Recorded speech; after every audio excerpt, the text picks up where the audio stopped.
DraftKings Daily Trot. I'm Jason Gilbo at JGilbo11. With me is Russell Clay at Russell J. Clay. Taking a look at tonight's 5-game slate here, and you get yourself a Coors game. You don't have really any expensive pitchers.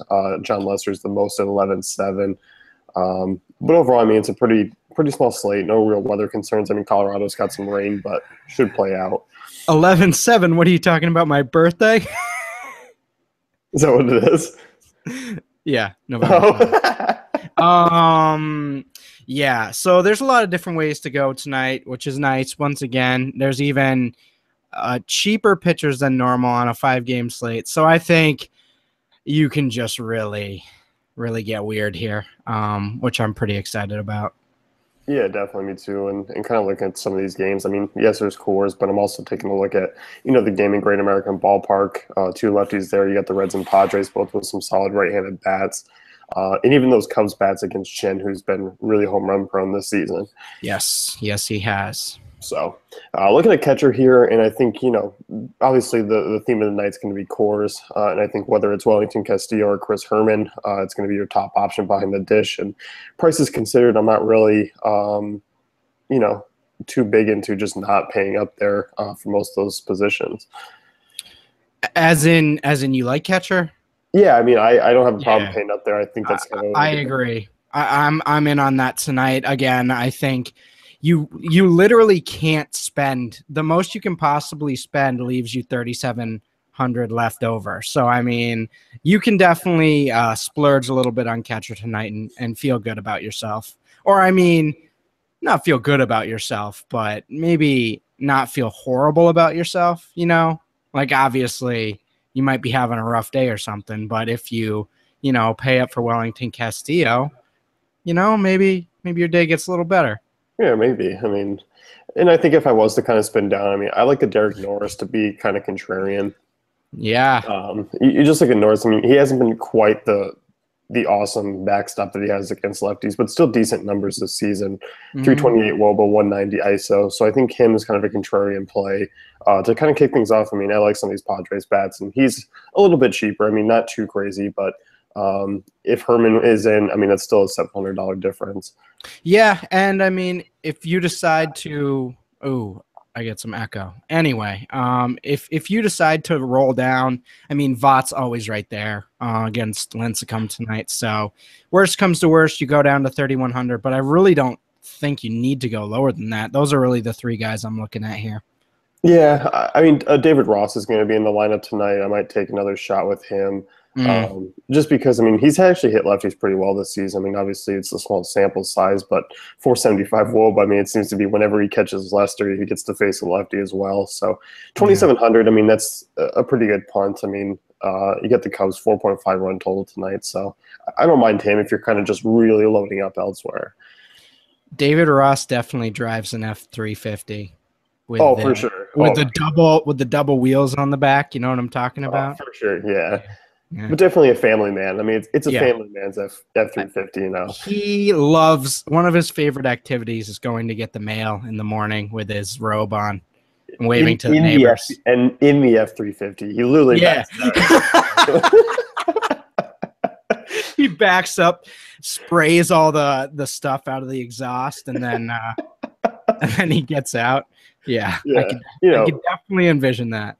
With like his mug and like a Joe Madden robe with like a little Joe Madden glasses on.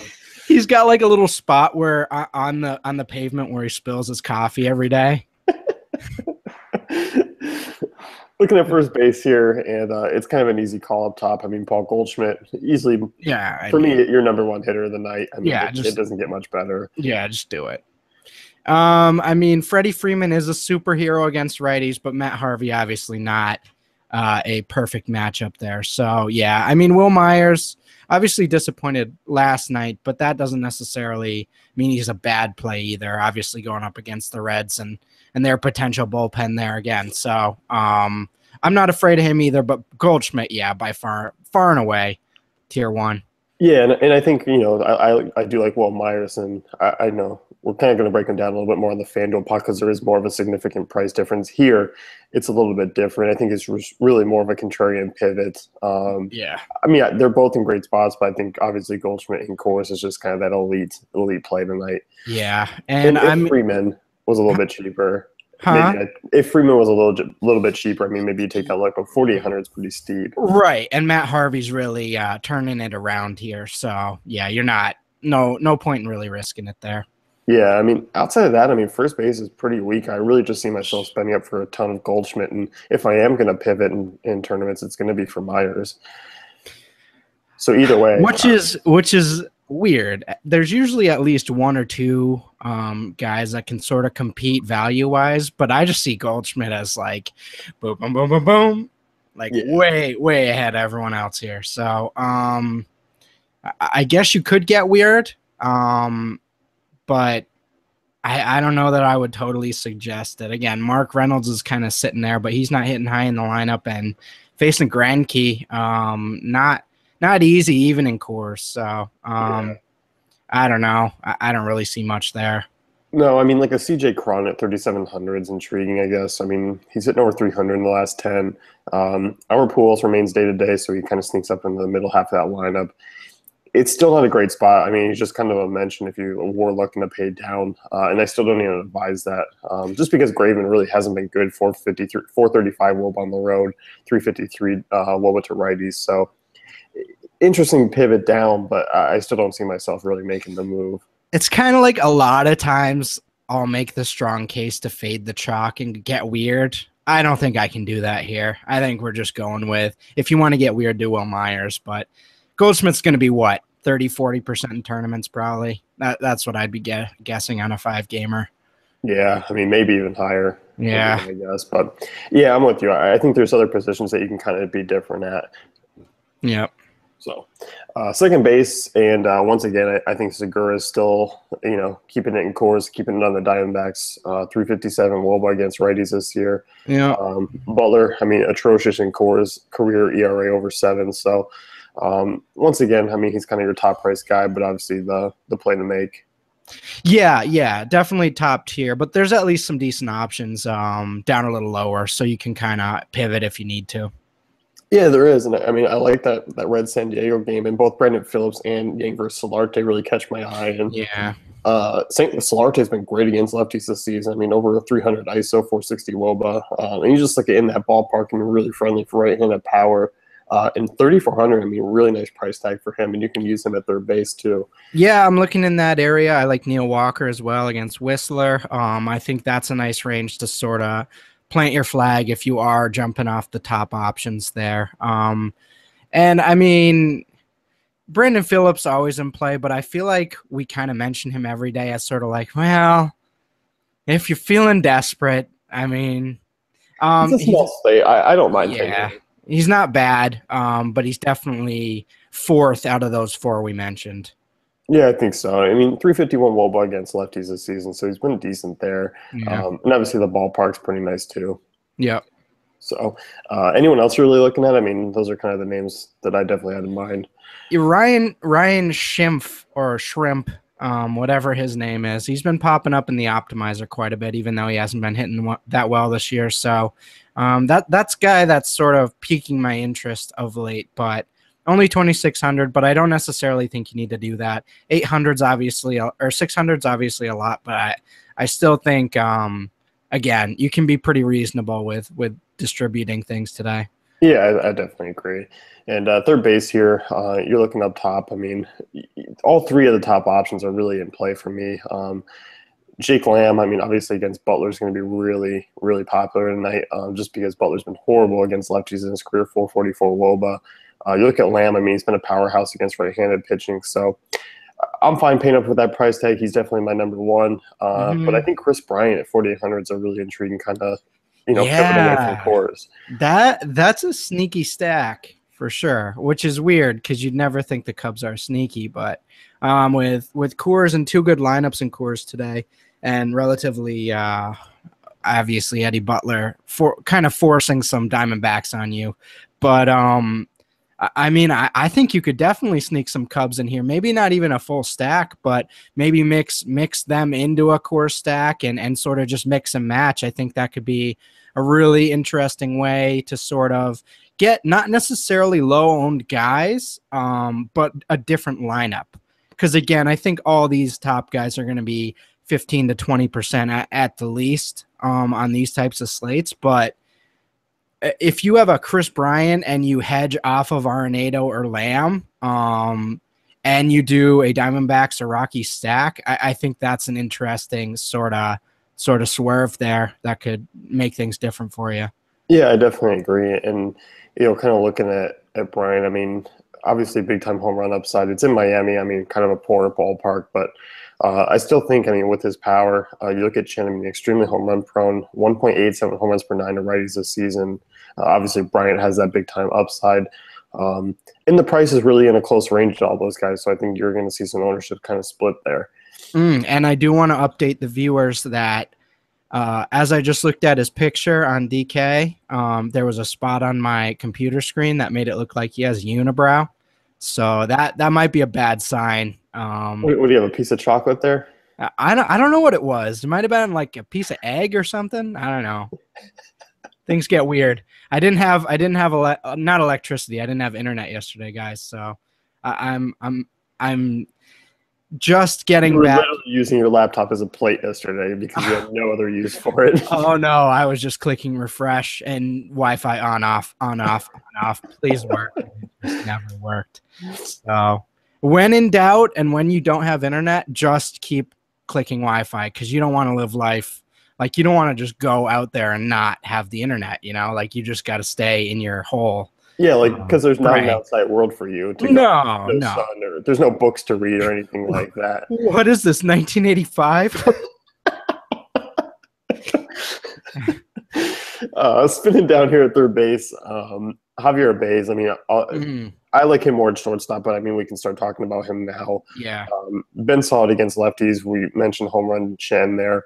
And you look at Baez, I mean, really solid, 427 WOBA, 214 against ISO against lefties this year. And hitting in the middle of that lineup, I mean, Rizzo might be out again tonight. So he's an intriguing option for sure. Not really a bad price tag that kills you. Yeah, third is the one position where it's actually really deep. So I think that's going to be the position you make your move, kind of like I was talking about Bryant, but obviously you can go down. Baez is a good option here. Valencia against Lincecum again. I'm not afraid of Lincecum at this stage in his career. So Solarte here as well. Martin Prado. I don't know how to feel about Lester at this stage. Still a good arm, but I'm not necessarily afraid of him. The Marlin stack might be a really weird way to get exposure tonight, as sort of a leverage play against Lester. That'll definitely be the most contrarian way to go tonight because I do think Lester's by far has been the most consistent arm on this slate. So I do think, and you look at some of these Marlins price tags, I mean, they're not bad. So, yeah, I mean, you kind of have to hope Lester falters a little bit there on the road. Yeah, and again, I think that's a really weird play, but at the same time, if you want a 5%er, that's the way you're going to have to go. Yeah, definitely. Moving on to shortstop here, Zach Cozart, 5K. A little disappointing for me to see when I opened up the slate. I was hoping he'd be a little bit cheaper. But overall, I still think Javier Baez is still at play at shortstop. I'm not really trusting a Trevor Story against Greinke. I don't mind the Rockies bats and GPPs. Obviously, anyone in cores is still going to be very playable. But Baez kind of just takes the cake there. I don't mind Cozart, but I think he's going to probably have some lower ownership just because of that price tag. Yeah, and with Story, it's like, where's the upside there? Because he's still going to be pretty highly owned because of Coors. So it's kind of like, good play, sort of, because of Coors, but not really because of the matchups. So I'm kind of indifferent on him and probably won't have a ton of shares. I mean, moving down here, the Mets are a weird stack tonight as well. Not necessarily like going against Lester contrarian, but I don't see them being high owned with all the other power lineups on the slate. No, I don't either. And I like him as Drew Cabrera at 3,500. Mm-hmm. I mean, I was kind of looking. I mean, if Yoenis Cespedes is out of the lineup, I was kind of actually looking at Whistler as a really contrarian GPP pitching option because he's super cheap. Right. So if that's the case, I mean, then I won't really have a ton of Mets. But I think I am going to be pretty selective. They do rank kind of that fifth or sixth team on the slate for me. Right. Definitely. So, but overall, I mean, shortstop's pretty weak. It's kind of obvious. I mean, if you want to punt, there's a Nick Ahmed at 2,900 in cores. I mean, the guy, rarely does much, but if you still want to get course exposure for cheap, I guess you could toss him in. Hey. Oh my, yeah, you're Western Mass grad. Hey. Like what's an 0 for 13 in his last 4 games? What's wrong with that? That's fine. That's going to average out. He's just regressing to his career mean of 350, and it's just the first 5 years. He's just, he can't just bat 400 every year. He's just that's coming a little later. No, he should bat 400 every year. He was supposed to be the Western Mass Mike Trout of the world, and never really. Oh, he was. Oh, he was. Trust me. He was the best pitcher and hitter in Western Mass. But anyway, yeah. Gregorio Petit, if he's in the lineup, throw him in there for 2,500. But beyond that, yeah, pretty weak. Yeah. And looking at outfield here, you got some options up top. I mean, I do like a Carlos Gonzalez and a Charlie Blackmon as far as GPPs go. I trust Cargo just a little bit more. I really like Matt Kemp in that tier. You look at what he's done against lefties this season. I mean, 4.47 WOBA, monster 373 ISO, Great American Ballpark. They're really friendly. I like him quite a bit. Him and Duvall in that game, I think, are kind of intriguing options to pay up for, and just to be kind of a step away from Coors. Definitely. Yeah, no, I like that call quite a bit. And I mean, the Chris Bryant outfield thing is an interesting way to go as well. If you want to get weird at third and still go Bryant, I think that's a nice move. Duvall against Fredrich, Bruce and Duvall without Votto is kind of intriguing to me. But beyond that, I think you're moving down here. Yeah, I think so. I mean, there's a lot of guys in that 4,000 range. I mean, you get a Michael Bourne, you get a Yasmani Tomas at 4,300, which is really that's value in cores against Eddie Butler. And right, I'm not even afraid of a Melvin Upton Jr. in GPPs. I mean, he's been pretty solid against lefties. I mean, 239 ISO, 348 WOBA this year. I mean, you look at Lamb, he doesn't really miss bats. I mean, just a 7% swinging strike rate, which has always been Upton's thing because he just strikes out a ton.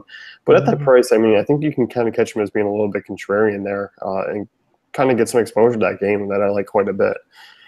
Yeah, I like that call. Again, we talked about Solarte as a deal and sort of a weird way to go. So I think at Padres, definitely an interesting way to go with some decent upside tonight. Yeah, definitely. And I mean, if you're looking lower, I mean, Albert Amora, I mean, this guy hit well in AAA. Joe Mann's going to use him against left. He should be in the lineup tonight, hopefully in the middle. Hopefully you get him hitting about sixth. 3,400, I might take a shot on him just because Chen really hasn't been that great. And yeah, all right, Giancarlo. If you wanna prove it to me, Giancarlo, I'm going to make a Marlins contrarian stack tonight, and you're going to have to hit 2 homers off Lester. Do you know what he did yesterday? Or, sorry, the 21st? Yeah. Okay, just, I'm sure a ton of people played him after that home run. Yeah. He went 0 for 5 with 2 strikeouts. So that's what you're going to get from him at this point. It's going to be boom or bust. Yeah, okay. Yeah. Well, as the vice president of the Giancarlo fan club, I would have to disagree with you respectfully. So no, 3,200. I mean, against Leicester, obviously a super contrarian, awkward play and not a good play at all. So I'm more just kidding than anything else. But I just wanted to bring him up, to be honest. Oh, I know. Even in slates where it doesn't even feature him, I mean, you find a way to get him in the show. Jake Smolinski, if he's in the lineup, he's been hitting really well of late, and sort of an underrated play tonight, I think. Yeah, I mean, cheap value, and there's not really a ton in the outfield. If there is a Ricky Weeks Jr. at 2,600, you can look at that. Or if there is a Brandon Drury at 3,200, these Diamondbacks have a ton of guys that kind of sit in the bench and utility and roll around. So you might catch a couple of them for really deep value in cores, and I would kind of lock them in because one, you're getting cores exposure for really cheap. Yeah, definitely. Which is always kind of a goal on core slates, you know. Yeah, definitely. Let's wrap things up here with the DK Daily Trot. Be sure to check out dailyfantasycafe.com for all great tools and content.